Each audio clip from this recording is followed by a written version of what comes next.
Hello BookTube, and speaking of big dumb objects, I'm Jonathan. Wait, that's not very nice. Who wrote this? I'm Jonathan, and today I'm going to be sharing my top 10 big dumb object sci-fi books. But before we get into them, what is a big dumb object? Well, in sci-fi, generally it is a large and mysterious object of unknown origin, purpose, and power. The term was originally coined by Ros Kavanagh in a 1981 essay published in the Foundation journal called Science Fiction in the 1970s, Some Dominant Themes and Personalities. And it became popularized in 1993 when Peter Nichols used the term as an entry in the second edition of the Encyclopedia of Science Fiction. The term was originally used as a bit of a joke. After all, the object may in fact be incredibly intelligent, but as Nichols would later write that the joke was on him because not only was the subject generally interesting, but also at the heart of what attracted people to science fiction. What I enjoy about big dumb objects is the sense of wonder and the mysteries of where did it come from, why is it here, and what does it mean for humanity. Sci-fi books where big dumb objects are not only just present, but also primary drivers of the story are considered to be part of the big dumb object subgenre. So I have selected 10 of these to discuss today, counting them down and revealing my favorite big dumb object book at the end of the video. So let's get into them, starting with Titan by John Varley. In the year 2025, the spaceship Ringmaster travels on a scientific expedition to the planet of Saturn and encounters a strange satellite orbiting around the planet. For better or worse, Titan reads a little bit like a dream. I found it to be incredibly creative, and I enjoyed Varley's imaginative approach to world building. It also has some rather interesting concepts. For example, there is a sensory deprivation scene that I found to be truly excellent and is something I think about a lot. However, the plot does feel a little aimless and meandering for a good chunk of the book, and I didn't find the characters to be overly interesting or engaging. And I did also find that the sexual content somewhat detracted from my reading experience. Fortunately, the last 30 pages are pretty interesting with some nice reveals, which made the journey a worthwhile one for me. I think in the end, this book was just a little bit too fantastical in nature for my taste.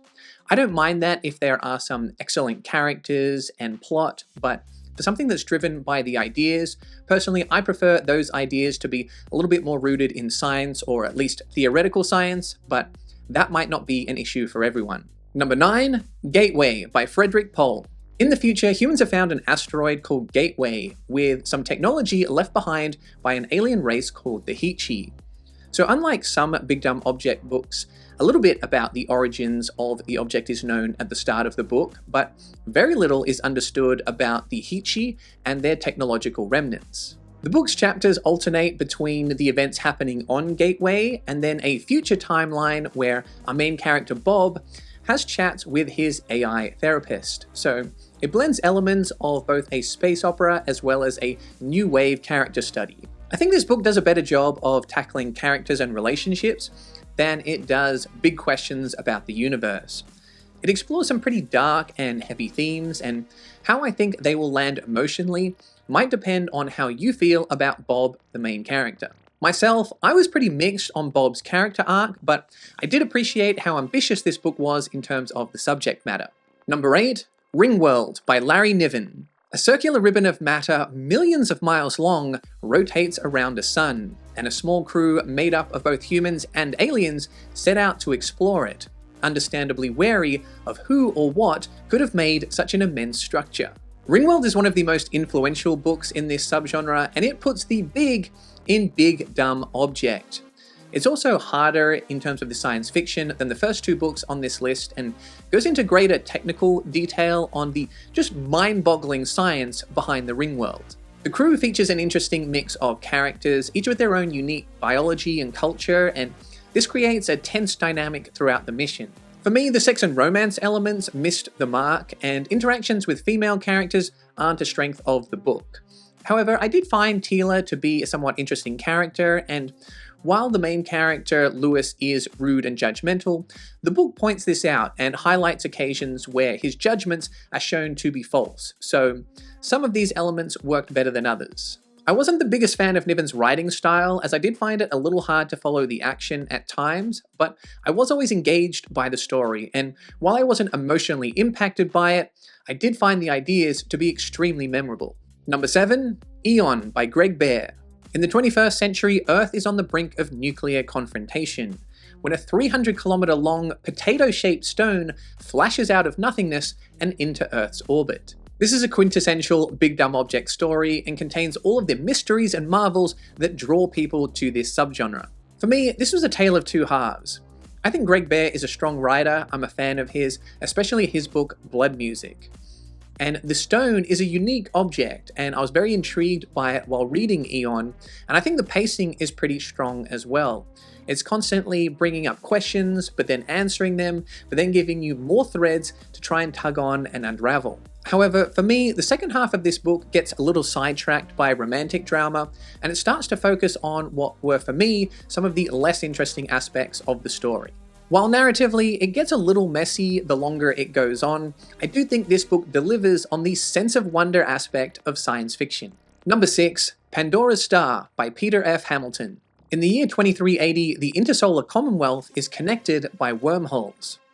One day, over 1,000 light years away, a star disappears, so a mission is put together in order to uncover what happened. In some ways, the big dumb object trope is a simple one. Hey, what's that? Let's go check it out. But Pandora's Star is anything but simple. It's around 1,000 pages long and follows dozens of characters over numerous storylines. And while some of the other books on this list are part of a series, I feel like they can be read on their own. Whereas Pandora's Star and Judas Unchained feel like a 2,000-page story that was cut in half, so I do feel like you need to commit to reading both.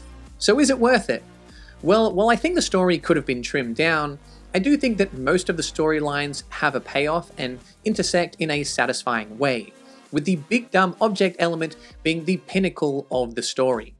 There is a single chapter in this book that makes the entire duology worth reading for that experience alone. This book did test my patience at times, but if you can push through some fairly lengthy descriptions of enzyme-bonded concrete, you will be rewarded with some amazing sci-fi concepts. Number 5, Sphere by Michael Crichton. Sphere is a psychological thriller that follows a group of scientists on an expedition to explore a mysterious vessel at the bottom of the South Pacific Ocean.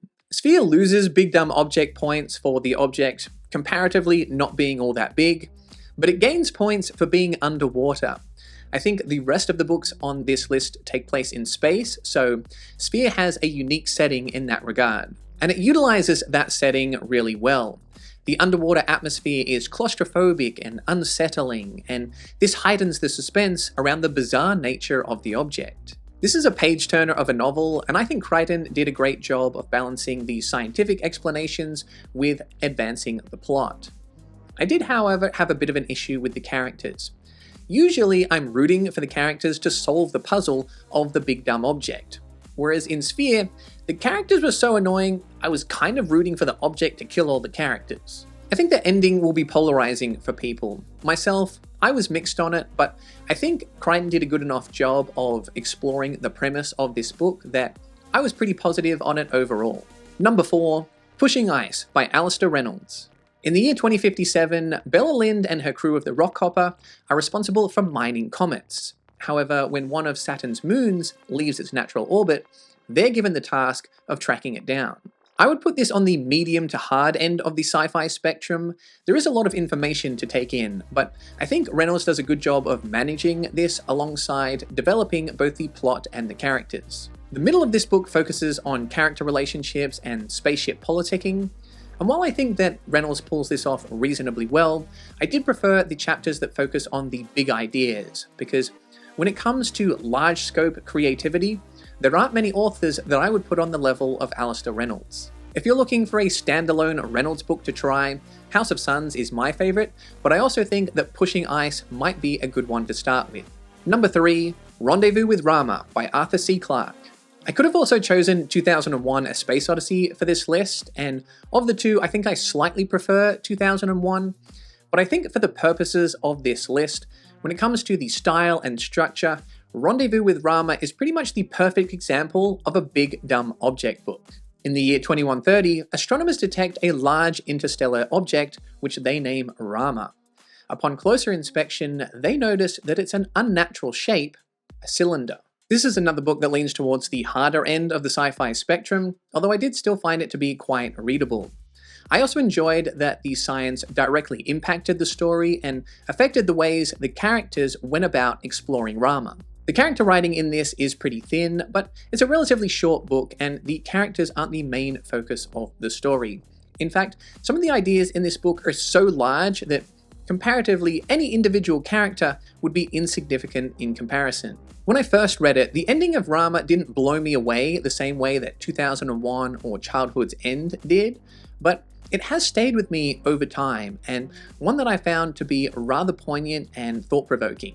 Number 2, Blindsight by Peter Watts. In Blindsight, a space probe detects a whisper on the edge of the solar system, but whatever's out there isn't talking to Earth. It's talking to a distant star, or perhaps something closer, something en route. Blindsight can be a tough book to get into as the world building is complex, the terminology is dense, and the environment is surreal. However, once the puzzle pieces start to fall into place for you, you are rewarded with some rich ideas and themes. The book leans into some hard sci-fi concepts and explores artificial intelligence and transhumanism.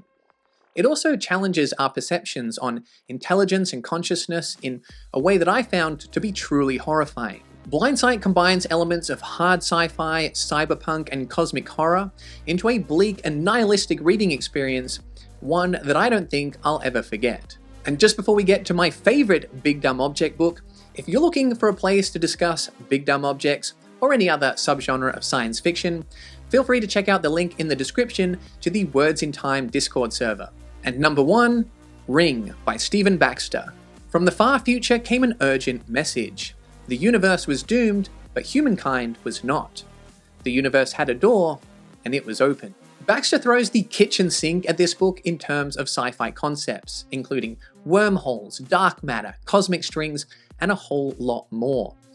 This book just had me feeling giddy with how wild some of the ideas were, and he really just pulls off an awe-inspiring sense of scale. This is arguably the hardest science fiction book on this list, but if you can withstand a few pages of technical descriptions and exposition, you'll be rewarded with some of the best sense of wonder sci-fi that the genre has to offer. I should also mention that Ring can be read as a standalone, but it is the 4th book in the Zeely sequence. Books 1 and 3 don't directly connect to the story, but some of the backstory is established in Book 2, Time Like Infinity, so your enjoyment might be enhanced if you also read that one. So there you go, those are my 10 favorite Big Dumb Object sci-fi books. Let me know your thoughts on these as well as any of your other favorites in the comments. I hope you enjoyed this video. If you did, smash or just gently click the subscribe button, and if you really enjoyed it, consider checking out the perks of becoming a Patreon member, where you can become one of my robots, androids, or cyborgs, like Nima and New Eden, Half Ogre, Zakawe, and the Big Dumb Colin. And you can find more sci-fi content over here.